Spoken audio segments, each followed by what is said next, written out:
Raise your hand out there if you love a great cookie, especially a holiday decorated cookie. I have a baker right here. Hi, Bridget. Hi. This is Bridget Connolly, everybody, and she is a cottage baker. We have cottage sewers, which means they sew incredible things at home. She's a cottage baker. She bakes incredible things at home, and we have her to give us a special holiday cookie tutorial. We're gonna chat with her in a minute, but I am here because I'm bringing you in. We're here in the Gingerbread house at our Christmas pageant. I cannot wait to make these cookies and to taste test them immediately. So excited. All right, let's go.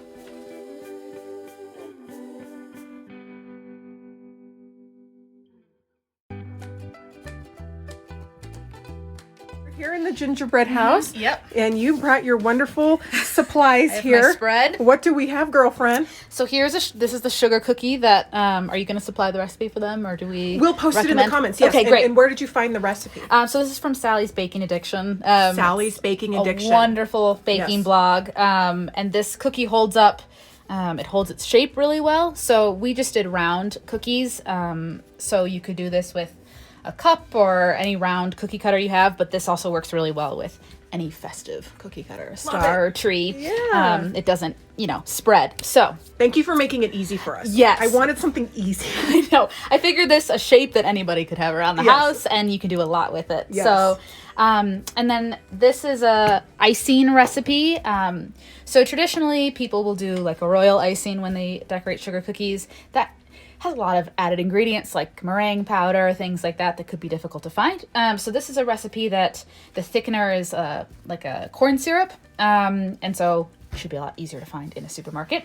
And you kind of can create it to the consistency that you want. So here you can see we have kind of a thicker one, and this is a little bit thinner, more of a flooding consistency. And so you could do this a few different ways to fill the cookie. You can dip. I would recommend more of a flooding consistency if you do that.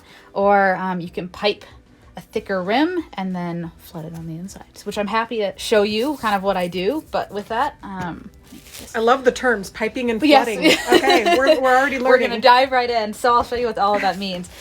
So these I use to decorate their little plastic. You can see I have frosting all over my hands already. Let's see where the end is. Oh, piping bag. Piping bags. But you can also use any Ziploc bag. You don't need anything super specific like this. But, so you can take it, and I think, let me see if I have, I do have piping tips if you want them. But you can also just cut a hole. So you would use kind of something like this. You want, if you can, I don't know if you can see in it. I can see it. I'm just going to do it with the bag because I think that's what most people at home will want to do. So I just... Yeah, a lot of us don't get out, so it's good to just have stuff that we can find at home. It's perfect. And if I run out of these bags, I do Ziploc. You could even do like parchment paper that you've rolled into a cone. There's kind of... Or you can just do a spoon and spread it on with a knife too. That works as well. So I'll show you one way with this. So let's do that.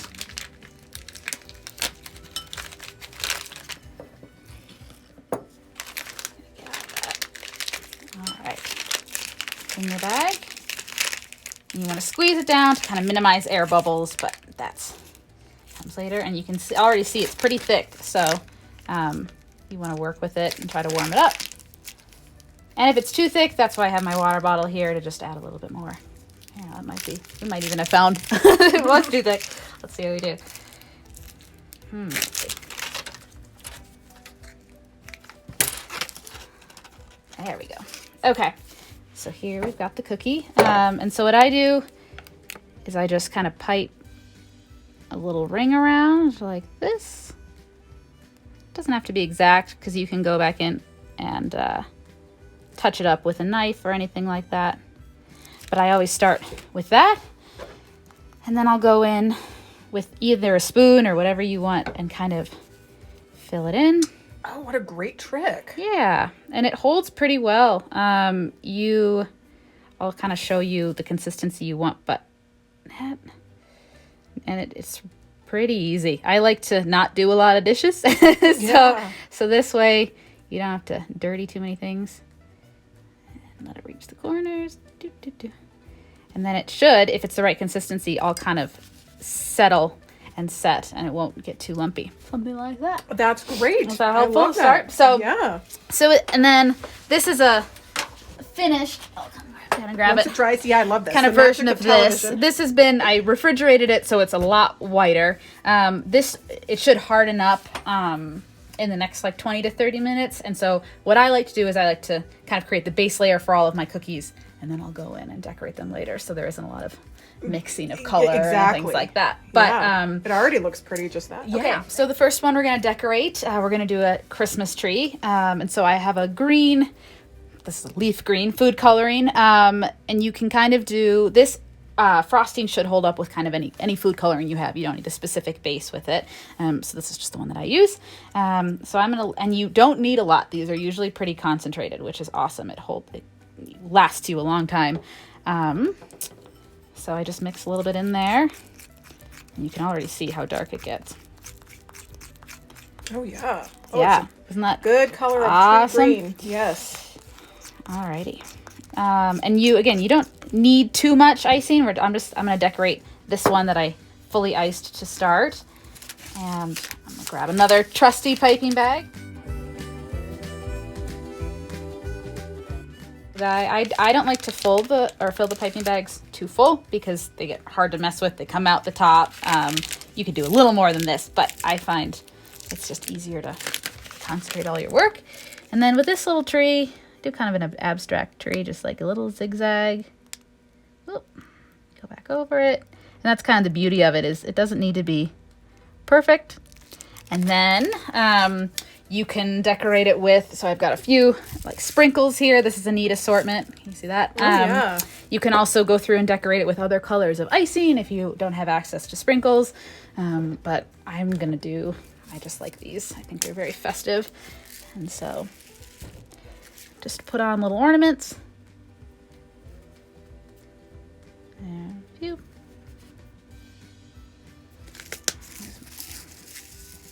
And then, let's see.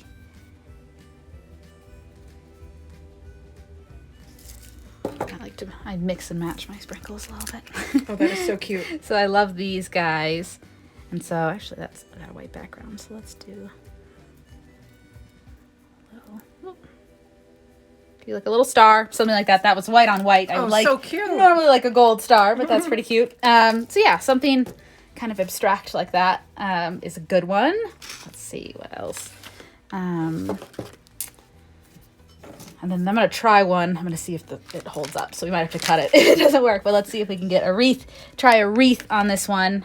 So you want to, if you're going to go for a wreath, you're kind of pulling it through while the white is still pretty wet. So I'll show you. We pipe the green little dots. Another little dot. Because you'll take, I like to do this with toothpicks, but you can also do it with like a knife and kind of drag it through. That didn't work as well as I wanted to, so we can cut that. But you would normally drag it, and then I might need to play around with this consistency a little bit. Put a dot there. I might play around with that, that's pretty. just so you know. All right. And so here's one that similar to this one, I already frosted this one earlier today with a bright blue. It was this color. Again, only one drop was needed, and this got this vibrant blue color. And so with this one, I liked the idea of doing kind of a snowman in the snow. So I was going to do a little circle, and you can kind of spread it with the tip, and then a larger guy that goes out. And you could do, and again, if you do some, if your icing's a little harder, this will hold up and you can kind of see the lines. I sometimes like it to flow a little bit easier. I just think it's easier to work with. And you could either do like a little sprinkle as the nose. You could do, again, Cute.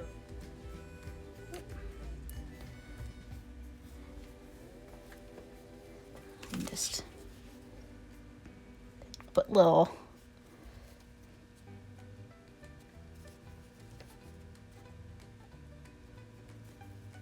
something like that, just kind of all around so it looks like he's in the snow. That's the nice part about if you wait for that first layer, in this case the blue layer, to harden, you can kind of wipe off any excess if you need it. Whoop, and it won't smudge too much. Now I have it all over my hands. There's that. And you could do a big one. Something like that. So it looks like it's snowing around him. And again, you can clean up this, the harder the frosting is, the more outlined it will be. But I kind of like the little abstract guy. Eyes and yeah, you can add eyes if you've got, I don't have any black in here, but you could add little buttons on him if you wanted to. It's kind of so cute, kind of creative as you want to. Yeah, so those are two options that you can play around with depending on what sprinkles you have at home or what kind of colors you have. Another alternative to the cookies, if you if it's, you don't have a great mixer and you don't want to use up a ton of whatever ingredients you have at home, is an option is you can buy little sandwich cookies. So in this case we did Oreos, and I dipped these in white chocolate. So as you can see, it's a pretty similar color template, and you could do white chocolate. You could, if you're not a white chocolate fan, you could do any kind of chocolate to then decorate it similar to how you would these cookies. So you can make little presents, or it's a very similar template. So these have been cooled, but and then they're they're kind of the same texture. So you could do a little, and they taste so delicious. They're Who so doesn't love good. A good Oreo? So you could do that, like that, and just like a little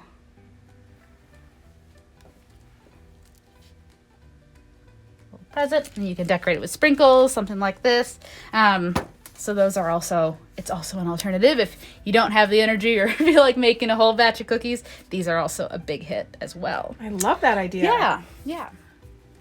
We are back live in the Gingerbread house with Bridget, and she has come up with a couple more fun designs. It's important for everybody to know that, Bridget, I asked you to do this and you're like, but I'm not a cookie decorator. It's true. I do a lot of cakes, but the decoration bit is something that I'm still learning. So all of these designs are pretty beginner level, as you can kind of see, but I hope that you can do them as well at home. So I have two others here, and I designed, all of the Christmas colors are red and green, but I was wanting to play around with another one, so this is a really neat pink that I was thinking would go well with these sprinkles here. This is kind of just an alternative shape to a tree that looks really nice with the white. So here, let me show you all one way that this looks. Look at this one, everybody, with the little Oreo. Yes. Just adding that little embellishment is just so darn cute. Exactly, and I'll show you guys how to do some of that, the little holly on something like this. So here with a little, you can kind of play around with all your different colors if you want, but I just like to make like a little triangle.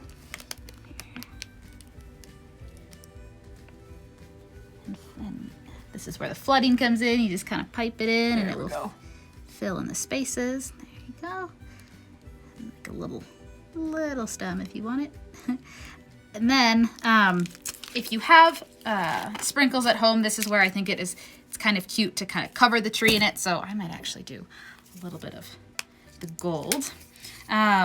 If you don't, you can also wait for this to dry and then go back in with other food coloring that you have and kind of dot ornaments. You could also just leave it like this. It's kind of what you want. And this stuff, this is a little bit of sanding sugar. It comes in all different colors, but let's see. And then just kind of, and because that base is dry, you can then just dump it off on your workspace. And you got a little tree. Little sprinkle tree. That's also a cute, easy one. And then lastly, let me show you, how to do that holly. I'm doing it on the little Oreo, but you could do this on any of the tree All right, cookies. let's get in here so we can see. Yes. Where's the best angle? Let me go right here. So if I'm here, There is we that okay? go. Yes. So I do a little dot, and then I kind of drag it a little bit, and then another dot, kind of drag it a little bit, and then I take, again, my red sprinkles, or you could do a dot of, and just kind of, boop, right there. Another dot, kind of drag, so it looks like a leaf. And the nice thing about this one is it doesn't have to be perfect, because once you add that little red berry, people can kind of see what it is. It's a little bit easier to tell. So yeah, you could just do and drag, do there, a little berry. So cute. Something like that. Yeah. That's also an easy one. So there are a few options that you can play around with and have a little bit of variety in your color and things like that. I love it. Yeah, Thank you so absolutely. much, Bridget. Absolutely. Yeah, this was great. So Bridget is going to start up a Facebook page soon, and when she does, we will inform you so you can follow her adventures. But did you have fun teaching some? This is some great. cookie classes This is great, with and us? I hope this inspires you all. And it's just fun to play around. Just these are some designs you can do, but just get in there and make a mess and have fun. Make a mess and have fun. I love Yeah, it. yeah. All right. Thank you so much.